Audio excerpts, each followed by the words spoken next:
Police, rapid action battalion, RAB, আমাদের জেলা পুলিশের টিবি, বিভিন্ন জায়গায় আমরা অভিযান পরিচালনা করে আসামিকে দ্রুততম সময়ে গ্রেপ্তারের চেষ্টা করছি। তো আমরা জানতে পেরেছি যে কেউ কেউ তাকে সহযোগিতা করেছে। তো সহযোগিতার ভিতরে একজন জনৈক রাব্বি, তাকে কিন্তু আজকে গ্রেপ্তার করা হয়েছে ডিমলা থেকেই।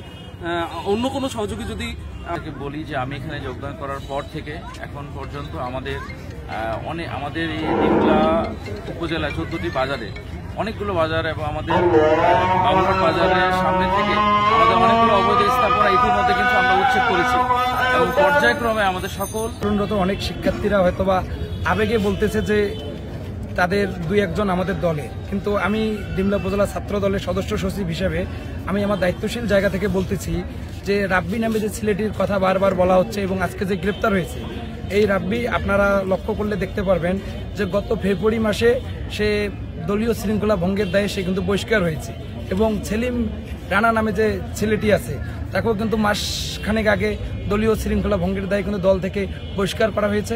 তাদের সাথে আমাদের দলের কোনো সম্পৃক্ততা নাই এবং আমরা জাতীয়তাবাদী যারা বিশ্বাসী তারা আমরা মনে প্রাণে বিশ্বাস করি।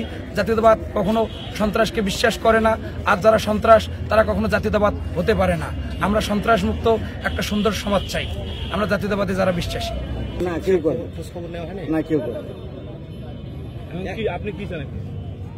এখন আমি চাই আমার ছেলের সুস্থ স্বাভাবিক জীবনে যে জীবন আগে ছিল ওইভাবে যেন আসতে পারে, আমি এইটাই চাই। আর যে ছেলে মারছে, যেগুলো সহযোগিতা করছে ওগুলো যেন অতি তাড়াতাড়ি ধরতে পারে, সাজা দিতে পারে, এইটা আমি চাই। এমন সাজা দিবে যেন দুনিয়াতে আর এরকম কাজ যেন করতে না পারে, বুঝছেন?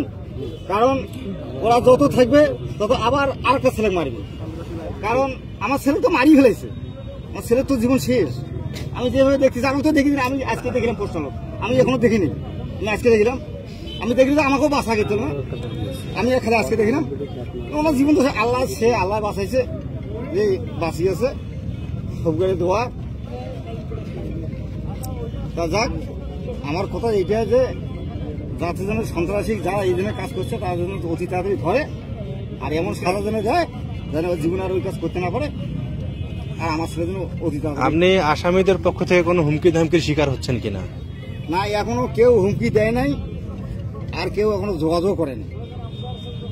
সমাধানের চেষ্টা করছে কি কেউ? না, এরকম কোনো চেষ্টা করেন যে আমরা টাকা পয়সা দিচ্ছি, আপাতত চিকিৎসা করো, তারপর পরবর্তীতে কি হবে, এরকম কোনো আশ্বাস আমরা পাইনি।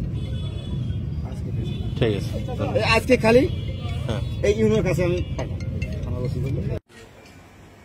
তৎক্ষণাৎ 20,000 টাকা।